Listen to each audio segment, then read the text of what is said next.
live from New Delhi. You're watching TV India Live, India's voice to the Welcome world. to I'm Delhi. Coming up in the next 30 minutes.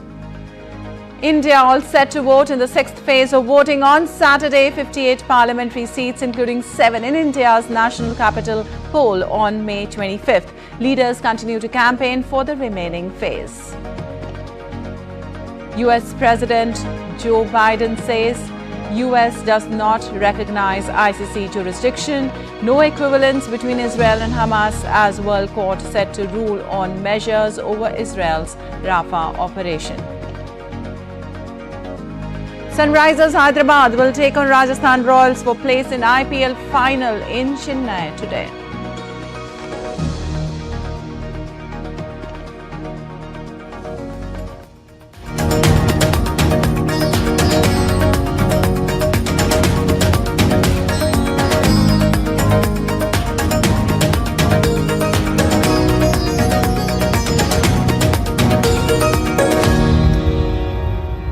And now the latest on the world's largest democratic election in India.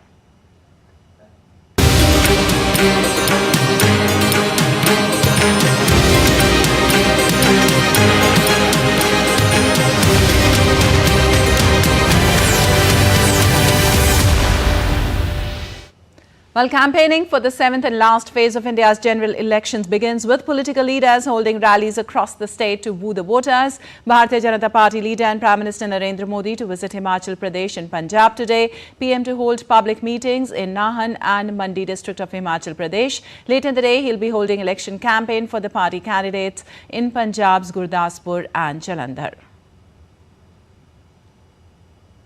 And senior BJP leader and Union Home Minister Amit Shah to hold rallies in Madhupur and Ara district of Bihar. BJP leader and Uttar Pradesh Chief Minister Yogi Adityanath to hold rallies in Deoria, Maharajganj and Gorakhpur district of the state. And in order to garner support in party's favour, opposition also holding rallies to woo the voters across the states. Congress leader Sachin Pilot to hold election campaign in Punjab's Anandpur Sahib district.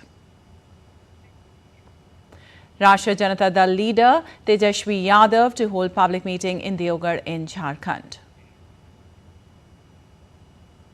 Bahujan Samaj Party chief Mayawati to hold election rally in Punjab. And India is all geared up to go to the sixth phase of polling on Saturday. A total of 889 candidates are in fray from 58 parliamentary seats, including 7 in India's national capital, that will witness voting on the 25th of May. Security has been beefed up in New Delhi ahead of the polling. Campaigning ended for the sixth phase of Lok Sabha elections on Thursday. Leaders continue to campaign for the remaining phase. And respite from scorching heat seems far from sight as intense heat wave continues to grip several states in North India. The maximum daytime temperatures in some areas soared to nearly 50 degrees Celsius. According to India's Meteorological Department, severe heat wave conditions are expected to continue over Rajasthan, Punjab, Haryana, Delhi and Uttar Pradesh for a few more days. Meanwhile, the weather officials have issued an orange alert for 8 districts in southern state of Kerala as heavy rains pounded the state. Houses and major roads in Ernakulam and low-lying areas of Thrissur city were inundated. Apart from these regions, the Met Department also predicted heavy rainfall in northeastern states of Nagaland, Manipur, Mizoram and Tripura on Sunday. And now let's take a look at other stories making news today. 60 Indian nationals who were stranded in Cambodia to fraudulent employers have now safely returned home. The Indian embassy in Cambodia rescued the nationals upon reaching their homeland. They thanked the Indian and Cambodian authorities for their support. At least 89 people were shifted to hospital in the West Indian city of Palanpur in Gujarat. The people started suffering discomfort after a gas leakage was reported. None of the patients are in danger right now. The reason behind the gas leak is being investigated. Bibhav Kumar's 5-day custody by the Delhi police will end today. Bibhav Kumar is personal assistant and a close aide of Delhi Chief Minister Arvind Kejriwal. He was taken into custody by the Delhi police on May 18th in connection with the assault former Delhi Commission of Women Chief Swati Maliwal. Cadets of Ezimala Indian Naval Academy in Kerala showed various adventurous performances presented an outdoor training exhibition on Thursday. And time to get you all the glitz and glamour from the Cannes Film Festival.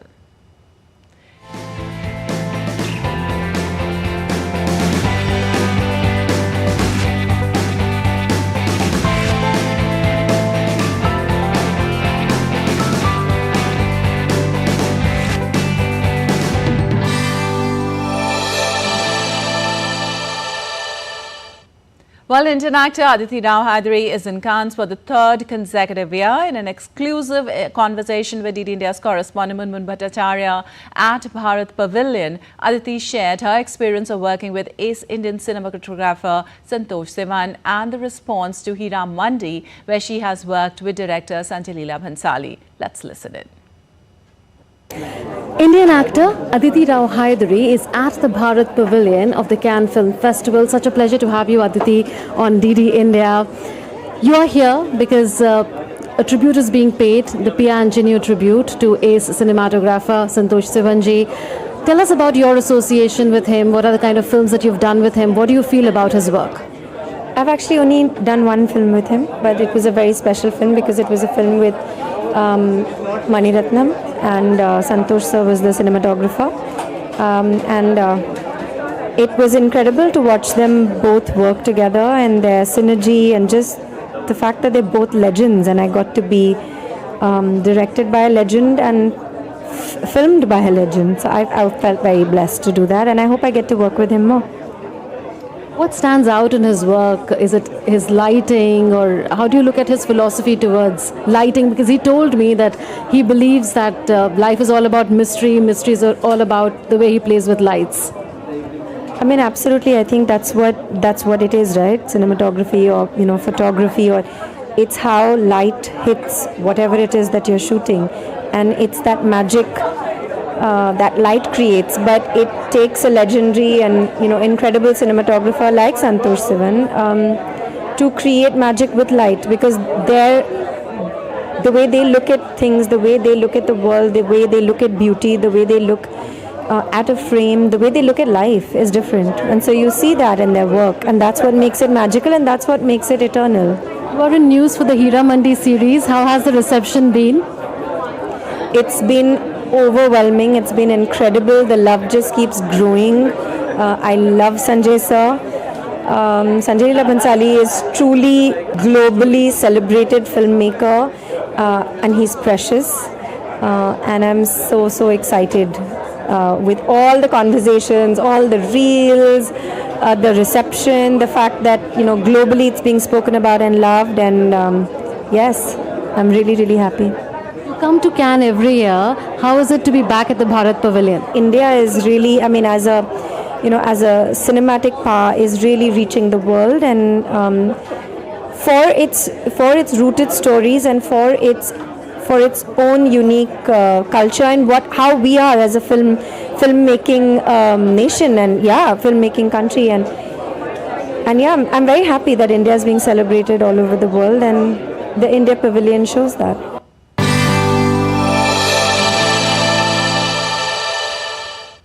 And still to come in this edition of DD India Live. Biden welcomes Kenyan President Ruto for White House State Dinner. China starts second day of war games around Taiwan with drills. And Russian President arrives in Belarus for state visit. Leaders hold wide-ranging talks.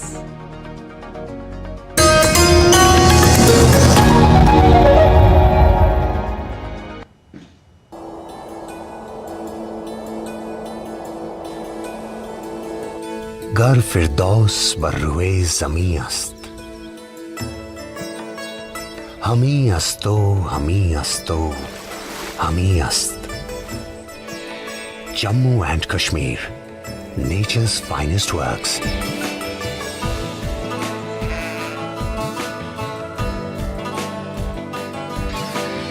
A land of verdant valleys, pristine lakes, striking autumns,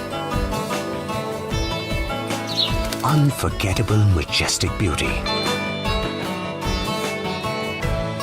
A place of unwavering devotion, wholehearted smiles, and warm hospitality.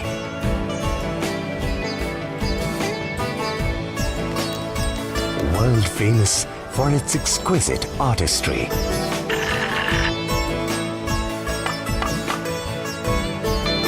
Leader in diverse agricultural products.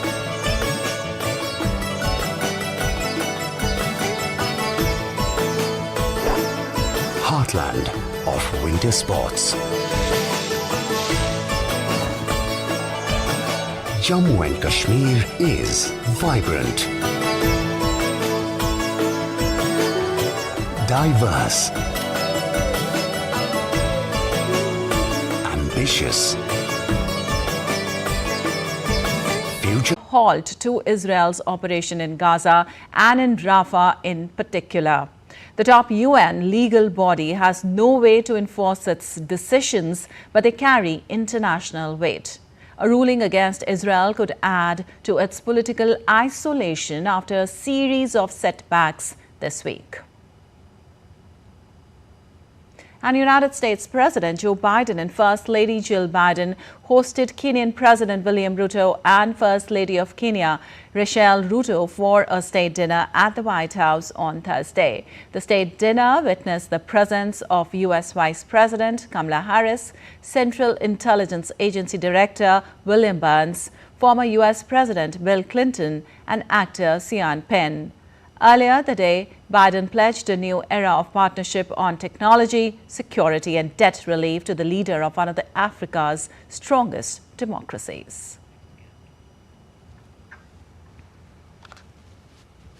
And UK Parliament is wrapping up its legislative business as the country's election campaign swings into gear. Prime Minister Rishi Sunak called a snap election for July 4th. DD India's Oli Barrett reports for more from London. Friday is the last day for legislation in this parliamentary session. That's the process called the proroguing of Parliament. So there are various bills that the government is trying to get through before the end of the week, and at that point, that is effectively it for the legislative agenda in the House of Commons. Behind me, there are various bits of legislation that won't make it through in time because of the early election that's been called by the Prime Minister. For example, the Prime Minister's own smoking and vaping legislation that he wanted to be part of his political legacy as Prime Minister. Next week, here in Westminster, Parliament is officially dissolved on May the 30th, but the election campaign is very much up and running already. The major party leaders are moving across all the nations of the United Kingdom, making their case to voters ahead of July the 4th, the day that the UK goes to the polls. All of the polling still suggests a huge uphill struggle for the Prime Minister Rishi Sunak to turn things around ahead of July the 4th, but he insists he is the man to stay in charge, to keep the country, as he says, on track, and he believes that the economy is beginning to turn, that the world is in a dangerous position when it comes to geopolitics, and that therefore the electorate shouldn't trust the leader of the opposition, Keir Starmer, with such responsibility. Keir Starmer insists it's time for change. He says that, for example, the government's migration scheme is a con. The Prime Minister has admitted that no flights to Rwanda under those anti-immigration plans will get in the air to Rwanda before Election Day on July the 4th. Oli Barrett in London reporting for DD India. Well, the French president says the state of emergency imposed in New Caledonia after deadly riots can only be lifted if all the barricades erected across the French Pacific island are removed. Emmanuel Macron also said he does not want to force through the contentious voting reforms that sparked the unrest. DD India correspondent Ross Cullen reports for more. Emmanuel Macron took part in a minute's silence on Thursday upon his arrival in New Caledonia in memory of the people who've lost their lives in the worst violence to hit the French overseas territory since the 1980s. 6 people have died, 4 residents and 2 police officers. Emmanuel Macron said he was calling for and hoping for calm, peace and security to return to the island. Now, an additional 3,000 security personnel have been deployed to New Caledonia, a mix of police and the military, and the French president said that they would remain in place for as long as is necessary to restore order. They have been sent there to try to quell the violence which broke out more than 10 days ago after contentious voting reforms were approved by MPs here at the National Assembly in Paris. Emmanuel Macron said that France had been facing an unprecedented movement of insurrection. Ross Cullen in Paris reporting for DD India. And China's military started its second day of war games around Taiwan on Friday with drills to test their ability to seize power and control key areas. Exercises, it has said, were launched to punish Taiwan's President Lai Ching-te. The 2 days of drills in the Taiwan Strait and around groups of Taiwan-controlled islands near the Chinese coast started just 3 days after Lai took office. The Eastern Theater Command of the Chinese People's Liberation Army said in a brief statement that its forces on Friday continued with their drills dubbed Joint Sword 2024A. The exercises are to test the ability to jointly seize power, launch joint attacks and occupy key areas, it said. And more weapon deliveries to Ukraine dominated NATO's Northern Group meeting as defense ministers and representatives gathered in Lithuania on Thursday. The meeting comes as Ukrainian President Volodymyr Zelensky has urged allies to do more for Ukraine's defense. Magumi Ling has more from Kyiv. The NATO Northern Group is made up of 12 European countries: the UK, the Netherlands, Germany, Poland, Denmark, Finland, Iceland, Norway, Sweden, Estonia, Lithuania and Latvia. And the group released a joint statement after their meeting on Thursday that Ukraine's security was of great importance to NATO, reiterating their commitment to Kyiv defending its sovereignty. Lithuanian Defense Minister Laurynas Kasčiūnas said the country will be starting a national drone program to link support to Ukraine. It will finance 10 million euros to buy drones from local drone producers and deliver them to Kyiv. Kasčiūnas also praised Germany's initiative to lead the air defense coalition. Berlin launched this initiative in April to raise funds to get more air defense systems to Ukraine. A number of European countries have backed the initiative, and according to German Foreign Minister Annalena Baerbock, who recently visited Kyiv, nearly €1 billion have been raised so far. Latvia's Defense Minister Andris Spruds also said around €500 million has been secured to provide Ukraine with more drones. The meeting comes amid intensified Russian strikes against Ukrainian cities. Recent attacks by Moscow has destroyed about half of Ukraine's energy generating capacity, forcing Kyiv to implement rolling blackouts nationwide. Regions bordering Russia, such as Kharkiv, has also been coming under relentless bombardment. The latest attack on Thursday killed at least 7 people and injuring more than a dozen. President Zelensky has urged Ukraine's Western allies to become more involved in its defense by intercepting Russian missiles. Megumi Lim in Kyiv reporting for DD India. And Russian President Vladimir Putin arrived in Minsk late on Thursday evening to meet with Belarusian President Alexander Lukashenko. The Russian leader was welcomed and greeted by Lukashenko and other officials. Shortly after leaving the tarmac, Putin and Lukashenko sat down together and held wide-ranging talks. Russia and Belarus are close allies, with Minsk set to take part in exercises aimed at stimulating preparations for the launch of tactical nuclear weapons regions this month. Belarus has offered Russia logistical support during its conflict with Ukraine, with Russian forces entering Ukraine from Belarusian territory during their initial offensive against Kyiv in February 2022.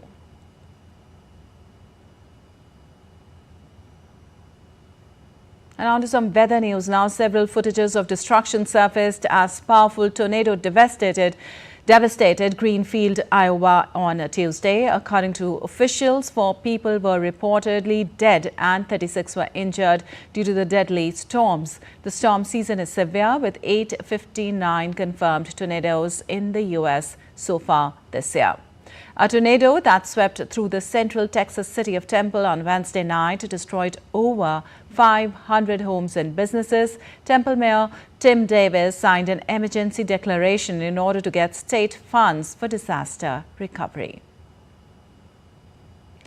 And heavy rains return to southern Brazil, ruining days-long cleanup efforts in the already flood-devastated areas. According to weather officials, in a span of 12 hours, parts of Porto Alegre received more rain than they typically do in a whole month.